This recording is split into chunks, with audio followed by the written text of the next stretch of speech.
¿Qué está pasando en Perú? Caos social y político. Llega un momento en América Latina que no sabemos si el caos en las calles es consecuencia del caos político o viceversa, pero que la política con sus falsas administraciones está causando los grandes problemas en la región, no quedan dudas. José Pedro Castillo Terrones, de 53 años de edad, es un docente y político peruano que se presentó como candidato a las elecciones presidenciales en su partido Perú Libre en 2021. Con una particular y casi insólita ideología conservadora en temas sociales, pero con una fuerte ideología marxista en lo político y económico, logró el primer lugar en la primera vuelta con el 18,92% de los votos y la segunda vuelta con apenas el 50,13%, superando a la líder de Fuerza Popular, Keiko Fujimori. Se desempeñó entonces como presidente del Perú desde el 28 de julio de 2021 hasta la declaración de su permanente incapacidad moral tras su intento de autogolpe de Estado el 7 de diciembre de 2022. Desde que asumió la presidencia, Castillo se ha cansado de armar y desarmar gabinetes de gobierno, todos de extrema izquierda y de izquierda moderada, bajo la fuerte influencia del líder de su partido, Vladimir Cerrón, y también de políticos de izquierda más progresistas. Su pésima relación con la prensa y los constantes enfrentamientos con el poder legislativo han hecho que se debilite su gobierno de manera vertiginosa. Como ejemplo, ha nombrado 4 gabinetes ministeriales diferentes en menos de 6 meses, algo que no tenía precedentes en la historia del Perú. Castillo fue cuestionado por nombrar como funcionarios públicos de alto nivel a personas polémicas y no idóneas para los cargos, algunos incluso con antecedentes judiciales. Tuvo 2 procesos de vacancia presidencial en el Congreso, el primero en noviembre de 2021 y el segundo en marzo de 2022. Vacancia presidencial es justamente que el Congreso declare su incapacidad moral o física para ejercer el cargo de presidente del Perú. En esos 2 procesos no lograron alcanzar los votos necesarios para destituirlo de su cargo. Tras la segunda votación fallida de juicio político, se llevaron a cabo una serie de protestas en todo el país debido al aumento de los precios de la canasta familiar, y se le inicia ahí una 5ª investigación sobre presuntos actos de corrupción con una empresa constructora. El 7 de diciembre de 2022, a menos de 500 días de gobierno, Castillo anunció en su mensaje a la Nación la disolución del Congreso y la declaración del gobierno de excepción. Estas medidas generaron controversia debido a su ilegitimidad y la infracción del Estado de Derecho, siendo considerado como un autogolpe. Renunciaron todos sus ministros. Poco después de su declaración de gobierno de excepción, el gobierno votó para destituirlo de su cargo y fue detenido por la Policía Nacional del Perú. De cualquier manera, sus simpatizantes salieron a las calles mostrando su respaldo y convocaron a varias protestas a lo largo de todo el país. Todo esto sucedió en 24 horas. Pedro Castillo intentando disolver el Congreso y terminar siendo detenido. Su gobierno duró apenas menos de 500 días. Castillo es el 6º presidente que se enfrenta a una pena de prisión en lo que va de este siglo. Alberto Fujimori cumple condena en prisión. Ollanta Humala y su esposa pasaron 9 meses en prisión preventiva. Pedro Pablo Kuczynski pasó 3 años bajo arresto domiciliario. Alan García se suicidó momentos antes de que un fiscal llegara a su casa para arrestarlo. Y Alejandro Toledo está a la espera de ser extraditado de Estados Unidos para enfrentarse a cargos de corrupción. Hoy el caos en las calles es generalizado. Asumió la presidencia quien fuera su vice, Dina Boluarte, quien es hoy la primera mujer en dirigir Perú. ¿Quién es Dina Boluarte? 60 años, es una antigua abogada que militó en un partido político marxista hasta que fue expulsada el año pasado tras criticar al líder de la agrupación. Las últimas noticias dicen que Dina Boluarte, al no poder calmar los ánimos caldeados de una sociedad en llamas, anunció el adelantamiento de las elecciones. A continuación, entrevistaré a José Luis Tapia Rocha, un político liberal peruano, presidente del Partido de la Devolución y también presidente del Foro Liberal de América Latina. Tendremos una visión más acertada de la situación peruana, de que este país no escapa a las tristes reglas que rigen en los países de la región, y también le preguntaremos cuál es la solución a corto y largo plazo para que de una buena vez encauzar a América Latina, nuestra región, a un camino de libertad y prosperidad económica.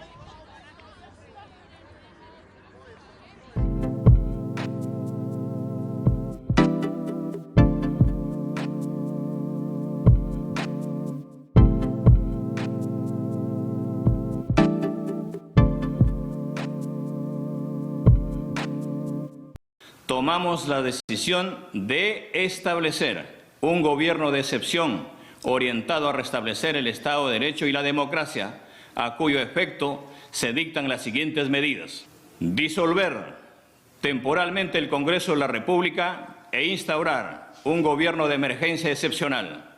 Se decreta el toque de queda a nivel nacional a partir del día de hoy, miércoles 7 de diciembre del 2022, desde las 22 horas hasta las 4 horas del día siguiente. Se declara en reorganización el sistema de justicia, el Poder Judicial, el Ministerio Público, la Junta Nacional de Justicia, el Tribunal Constitucional. La Policía Nacional, con el auxilio de las Fuerzas Armadas, dedicarán todos sus esfuerzos al combate real y efectivo de la delincuencia, la corrupción y el narcotráfico. Bienvenidos a Antorcha, José Luis Tapia, ¿cómo estás? Gracias por participar acá en este programa y bueno, bienvenido. Desde Perú. Muchas gracias, Fabián. Muchas gracias. Y bueno, estoy atento a tus preguntas y los comentarios que merezca hacerse. Bueno, gracias. Mirá, recién estábamos viendo en un short, en un minuto, en menos de un minuto, las principales cosas casi delirantes que intentó hacer el presidente Castillo, o expresidente Castillo ya. Entonces, más allá del caos social que deben ser las calles de Perú, lamentablemente, la pregunta con que arrancaría es, ¿cuál es la situación actual en el Perú institucionalmente? Bueno, en estos momentos, bueno, se le está de alguna manera juzgando si debe o no debe merecer una prisión preventiva. Y esto dependerá mucho de la decisión del juez, que puede llegar hasta 18 meses. O sea, lo van a inhabilitar, ¿no? Ya no puede ya él tener contacto con las personas, que lo ha venido haciendo hasta ahora, y lo van a recluir en una cárcel, me imagino, especial, para que ya no tenga contacto con todos sus partidarios y toda la gente que está afuera, en un lugar que está recluido por el momento hasta que el juez disponga donde lo tienen que internar, de manera que ya creo que con eso bajaría un poco las aguas, que están un poco agitadas, y en paralelo a esta situación jurídica del expresidente, se está debatiendo el adelanto de elecciones en el Perú, que estaba previsto para el 2026 y está adelantándose al año 2023, o sea, el próximo año en diciembre, pero con una fuerte probabilidad de que pase esto a abril del 2024, porque hay una serie de calendarios que de forma ajustada parece que no se cumpliría, porque las personas están pidiendo cambios fuertes y se debe hacer esos cambios en un periodo legislativo que, si lo plantean de esa manera, entonces no habría espacio para debatir, digamos, esas reformas políticas, para que las mismas caras no regresen al ruedo electoral y se vuelva a elegir lo mismo y vuelva a suceder lo mismo que ha ocurrido en los últimos 4 años. Hemos tenido 6 presidentes. Entonces, esto está en paralelo a la situación jurídica del expresidente. En el Congreso se está debatiendo adelante elecciones y hacerlo en diciembre o en abril. Esa es un poco la situación con previas reformas institucionales que están demandando, ¿no? José Luis, nosotros acá en Argentina tuvimos una experiencia similar y lamentable que fue en el 2001 con un presidente que duró, me acuerdo, creo que 2 años y 2 meses. Ponele 700 días, poquito más de 700 días. ¿Cómo puede desacreditarse un gobierno de una forma tan vertiginosa como el de Castillo en menos de 500 días? Era un anuncio que, digamos, lo veníamos haciendo los liberales evolucionarios del Foro Liberal de América Latina, y que tarde o temprano el señor Castillo o su competidora más cercana, que era la señora Keiko Fujimori, hija del expresidente Fujimori, Sí, sí, sí. cualquiera de los dos entrara al poder, cualquiera de los dos podía ser defenestrado y también llegado a un momento que lo podían procesar judicialmente. O sea, se veía venir esto. ¿Por qué? Porque el año 2021, que fue las elecciones, fueron a partir de una transición que hizo anteriormente un expresidente también, que reemplazó al otro expresidente, o sea que tuvimos en 4 años 5 presidentes.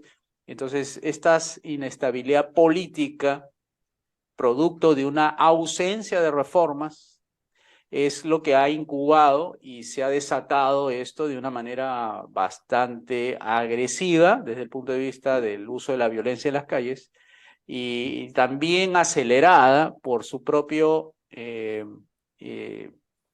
falta de conocimiento político del expresidente Castillo, ¿no? Entonces, él mismo aceleró esto, que pudo haberse manejado de otra manera, y todo esto que ustedes han visto es parte de la falta de reformas que se ha ido incubando desde hace 50 años. O sea, estos tumbos que ahora lo hemos visto es algo histórico, es algo que viene desde atrás, que viene arrastrándose con partidos de derecha que hacen programas de izquierda, los partidos de izquierda que hacen más todavía programas de izquierda, lo acentúan más, y no hemos salido de ese espectro de izquierda.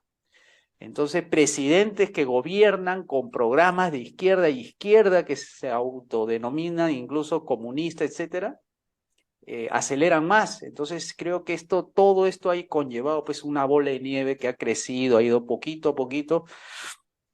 Y en 1990, para que te imagines un poco, Fabián, cuando hubo el cambio de gobierno del señor Alan García, que nos dejó casi destruido el país, al borde del abismo, el terrorismo, la hiperinflación, venía también de un programa socialista incubado, ¿no? Entonces, el señor Fujimori lo que fue reordenar la finanza, acabó con el terrorismo y todo eso. Igual, lo que ha sucedido no es en los mismos hechos, hiperinflación, terrorismo, crisis, digamos, de ese orden, pero se vuelve a repetir. Siempre estamos en un filo de un abismo por ausencias de reformas, ¿no? Y eso es lo que al Perú le ha ido ocurriendo de décadas y décadas y décadas. Y creo que los presidentes que hemos tenido antes del señor Fujimori, para no llegar a esos tipos de manejos inusuales, ¿no? De hacer estos autogolpes de Estado, han tenido muñeca política, o sea, han sido bastantes, digamos, saben capear la ola, pero ya con Fujimori para adelante, los que han venido son inexpertos políticos, o sea, no son políticos de vocación, son más bien independientes, como el caso del señor Fujimori. Luego viene el señor Toledo, profesor de una universidad en Harvard. Después viene el expresidente García, ya reformado, que él sí tenía un manejo mejor, digamos, de la política, no sabía hacer bien su trabajo, pero vuelve a entrar un ex militar, el señor Ollantumala. Después viene un ex banquero que tampoco tenía grandes maniobras políticas en su haber. Entonces, toda esta situación política que que lo apreciamos todos, es producto de ese sistema que, digamos, a cualquiera que entra, sale, como se dicen, los fusibles quemados, ¿no? ¿Y por qué no gobiernan? Los gobiernos no gobiernan, estos gobernantes no gobiernan, tienen unas leyes malas, malísimas, que prácticamente siguen la inercia de los gobiernos anteriores, ¿no? Entonces ahí está, creo, la clave de esto, no hacer la reforma al sistema político. Se incubó el problema, ya hay debilidad institucional, no saben si la parte jurídica va a resolver todo, sino que entra la parte política para tratar de arreglar y que no sea tan violento todo, y en eso estamos ahorita, estamos entre lo jurídico y lo político para resolver temas de violencia. Sí. José Luis, me voy al tema social que tenés en Perú. Vi manifestaciones a favor de Pedro Castillo, algunas incluso violentas, pero bueno, más allá de siempre enfrentamientos que hay, cuando hay una manifestación, esas cosas que siempre suceden, a veces uno no sabe de qué lado vienen, pero no importa. Vimos manifestaciones a favor de Castillo. Hay una sociedad dividida en el Perú, lo que acá llamamos grieta. Te estoy haciendo un poco la comparación seguida con Argentina porque me gustaría cerrar el programa después explicando de que hay similitudes, muchas similitudes entre todos los países de América Latina. No es que me estoy mirando el ombligo y siempre comparándome con Argentina, pero bueno, vivo acá y acá te puedo decir que hay una grieta que por momentos es intolerable, que no se puede conversar ni en las calles. Y bueno, y te quería preguntar si en Perú sucede lo mismo y, y si hay una clase media en Perú que es la que decide siempre las elecciones, ¿viste? Capaz un día van a votar para un lado y otro día van a votar para el otro. Yo creo que lo que está ocurriendo es el fin de la clase media. Yo creo que los que están decidiendo la suerte del Perú son la gente que está prácticamente en las calles, porque por el nivel de la discusión que existe, por ejemplo, tú entras a los chats cuando se va a decidir la suerte jurídica del expresidente y ves el nivel de respuesta, son muy repetitivos, no son reflexivos, repetitivos, están muy ansiosos, están muy enojados. Creo que típica reacción de un niño, pero en adulto, que todo le ve lisura, todo descreídos totalmente, enojados, atribuyen a causas incluso fuera de lo que se está tocando, ¿no? Y dicen, esto es porque la competidora, la competidora del que fue presidente Castillo es el que ha organizado todo esto, o sea, y empiezan la conspiranoia La conspiración. a modo full, ¿no? 100%, y entonces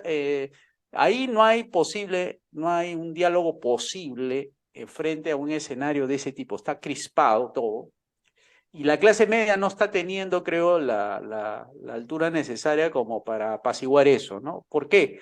Porque los que están en las calles, que son por lo general gente que están siendo manipuladas por grupos activistas pertenecientes a grupos cuestionadamente independientes, sino que se atribuye que son incluso de organizaciones terroristas, que tienen manejo de masas, etcétera, los llevan a un conducto, a un callejón donde no hay otra forma que la violencia. O sea, no pueden protestar pacíficamente, o sea, llegan a estar en la calle y ya saben que tienen que enfrentarse a la policía. O sea, no pueden protestar, sino enfrentarse a la policía. Se van armados con ondas, palos, piedras, con cascos, porque ya sabe que va a haber una confrontación, ¿no? Cuando una protesta no necesariamente lleva a la confrontación. Y esto es porque ha habido esta pérdida de liderazgo de la clase media, que debería ser más reflexiva, porque debería poner las soluciones y no la ha puesto. Entonces, la gente que ha ido buscando líderes sociales, líderes de base, que no necesariamente estos líderes de base ven la cuestión nacional, sino ven las agendas particulares. Entonces, hay una mezcla fíjate, de esta ausencia de liderazgo de tipo nacional, liderazgo local, se combina con economías informales, donde hay mucha minería ilegal, mucho dinero mueven ahí, luego hay tala ilegal de madera, y esos dineros de estas personas que están en estos sectores sirven para financiar estas movilizaciones que tú no crees, que dice, bueno, esto no lo puede financiar el partido del señor Castillo, porque tanta es la movilización y además bien articulado en diferentes partes del Perú que aquí se requiere varios millones de dólares. Entonces esto no lo puede tener el partido del señor Castillo, ¿no? tiene que salir de un tipo de financiamiento de tipo ilegal o algo así, porque desde el banco no va a salir tampoco.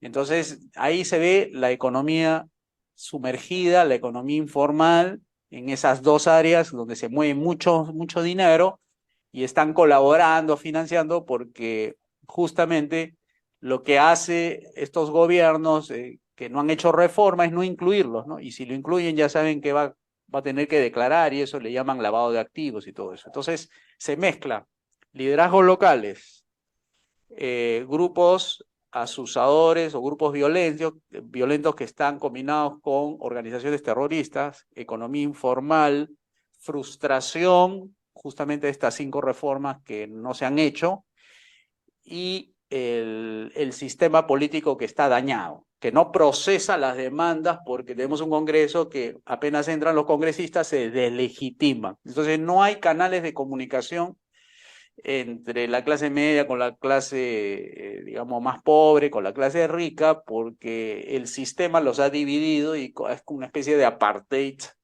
de los que están arriba son los que gozan del capitalismo y los que están de abajo, la clase pobre, les dejan los hospitales estatales, los colegios estatales, los servicios del Estado que no funcionan, mientras los que están arriba, los que están en la política por lo general, y los grupos de poder económico sí gozan del capitalismo y están en colegios privados, en clínicas privadas, sus negocios son grandes y licitan muy bien con el gobierno y ahí ha estado involucrado incluso personajes bastante cercanos al presidente. Entonces, todo esto creo que es como un cóctel explosivo, que se juntó todo en un momento y tú ves la avalancha de gente que salen por asusamiento, salen por frustración, enojados, que hay una mezcla de activismo del tipo terrorismo, líderes locales que agitan las cosas, etcétera. Es bien complicado el panorama. Yo no me atrevería a decir, este es el factor, ¿no? Pero sí Sí, se sí, ve sí. muchos elementos que han confluido, ¿no? Mm.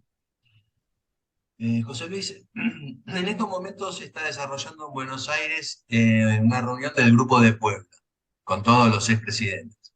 Obviamente se juntaron para repudiar el juicio a Cristina Fernández de Kirchner por una causa de corrupción de 6 años de prisión. Y bueno, aprovechando la reunión del Grupo de Puebla, este, pidiendo la restauración de las instituciones en el Perú por un avance sobre la democracia, por lo que pasó con Castillo. El tema es que la izquierda está siempre reunida. No sé si te diste cuenta, el Foro de San Pablo en su momento, el Grupo de Puebla, todos los presidentes siempre en contacto y en comunión entre ellos. ¿Qué tiene la izquierda que no tiene la derecha, José Luis?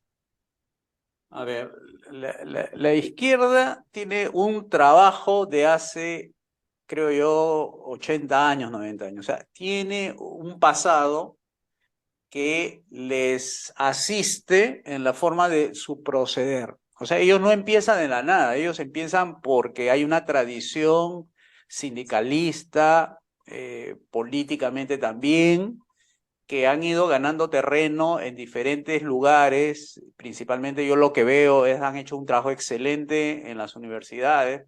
Muchos de los que protestan son jóvenes, los que han muerto, por ejemplo, ya van por 8 o 9 muertos, son entre 18 y 30 años, ¿ah? O sea, ya te imaginas cómo está la situación mental e ideológica de los jóvenes, están contaminados con estas ideas de izquierda.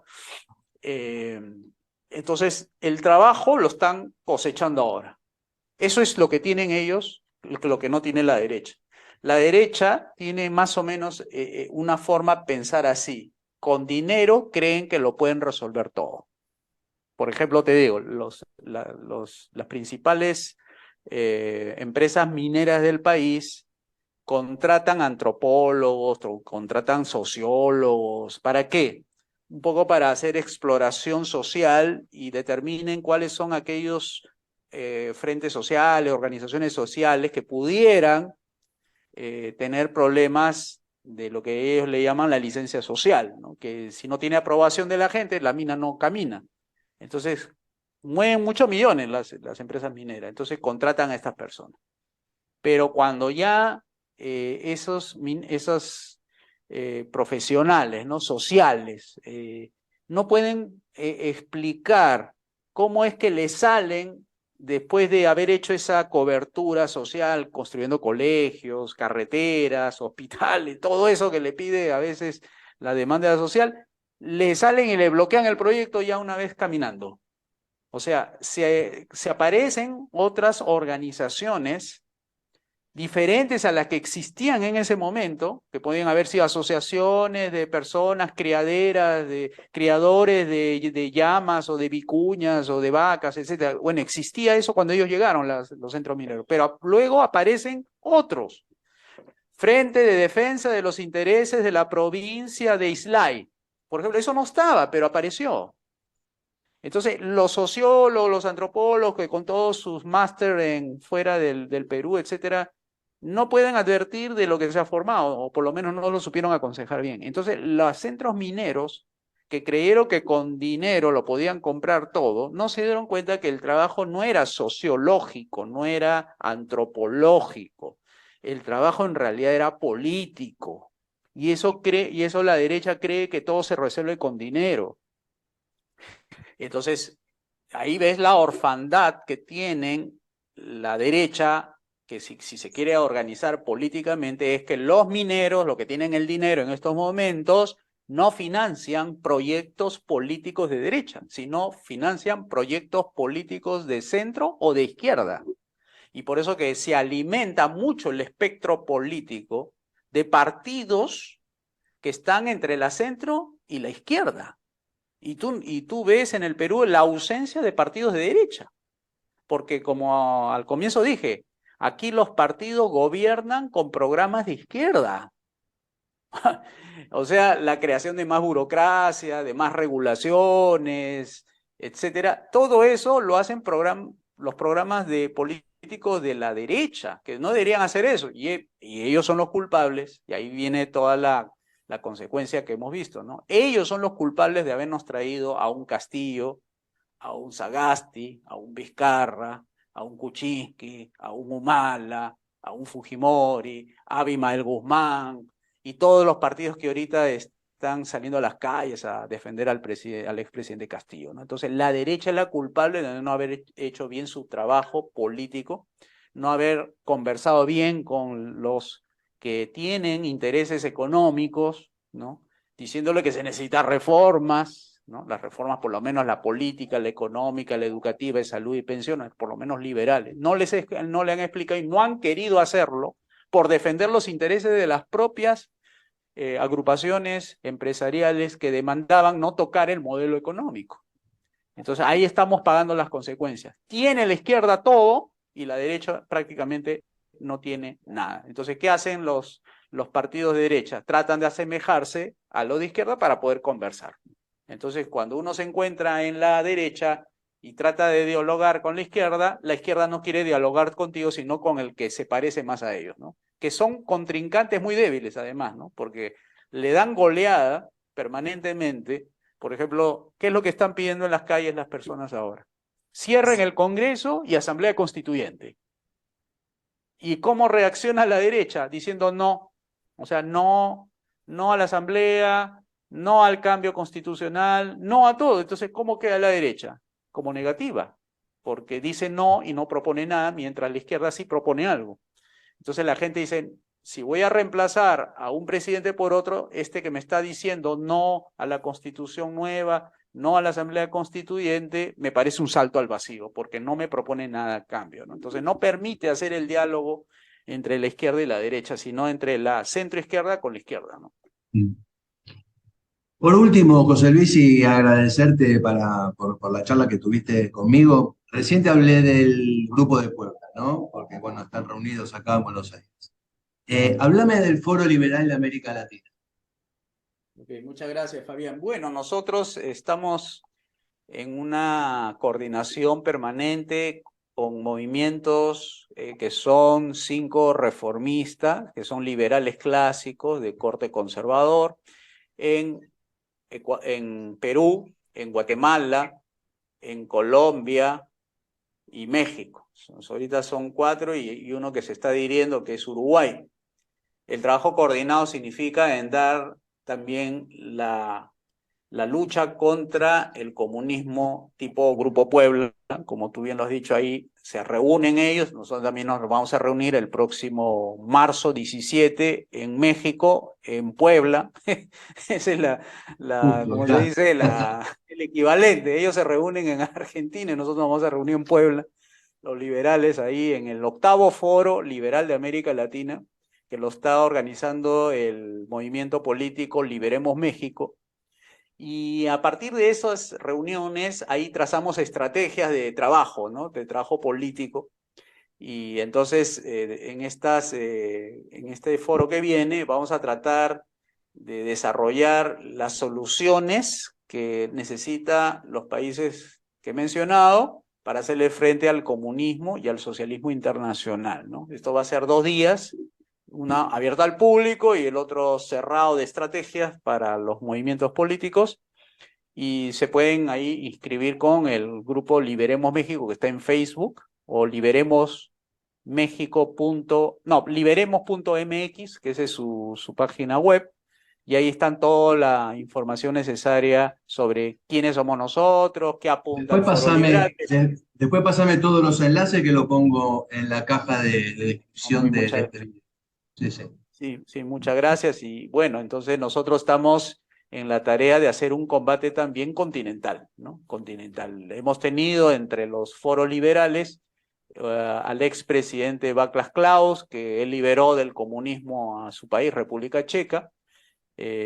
Nos ha enseñado mucho de cómo salir del comunismo pacíficamente, no violento, y cuáles son las formas de gobernar un país. O sea, él que ha gobernado un país, él lo ha trasladado también cómo desmantelar, así se llama, cómo desmantelar el socialismo y cómo no hacerle caso a las organizaciones internacionales tipo Fondo Monetario, consultores, Banco Mundial y todo eso, porque son los que entorpecen las reformas necesarias que países que quieran salir del comunismo, socialismo, tienen que implementarlas, ¿no? Y eso es por propia experiencia de él, ¿no? Y así el Foro Liberal también tiene su programa Continuo a la Realidad, que nos fortalece mutuamente, porque en política nosotros nos capacitamos permanentemente, porque como hay tantos cambios en el mundo y hay tantas variables políticas que hay que analizarlas y hay que también desarrollarlas, leyendo, etcétera, entonces nos vuelven políticos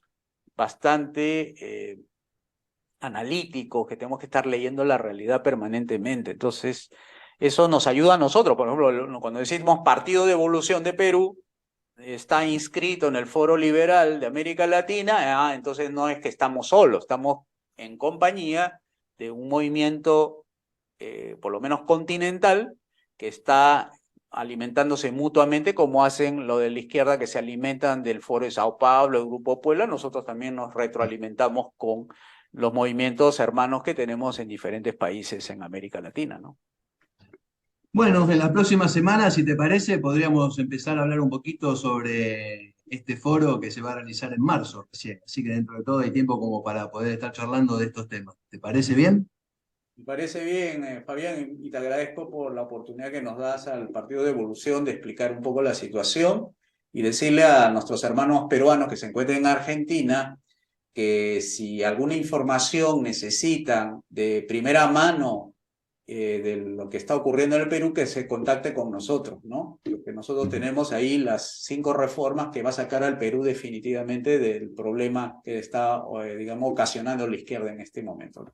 Bueno, José Luis, te agradezco tu participación acá y bueno, nos veremos seguramente en alguna otra ocasión. Te mando un abrazo de acá.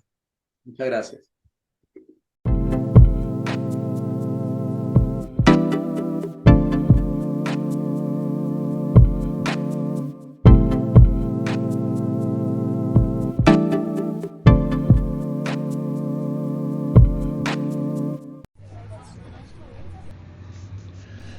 ¿Cuánta similitud veo entre los países de América Latina?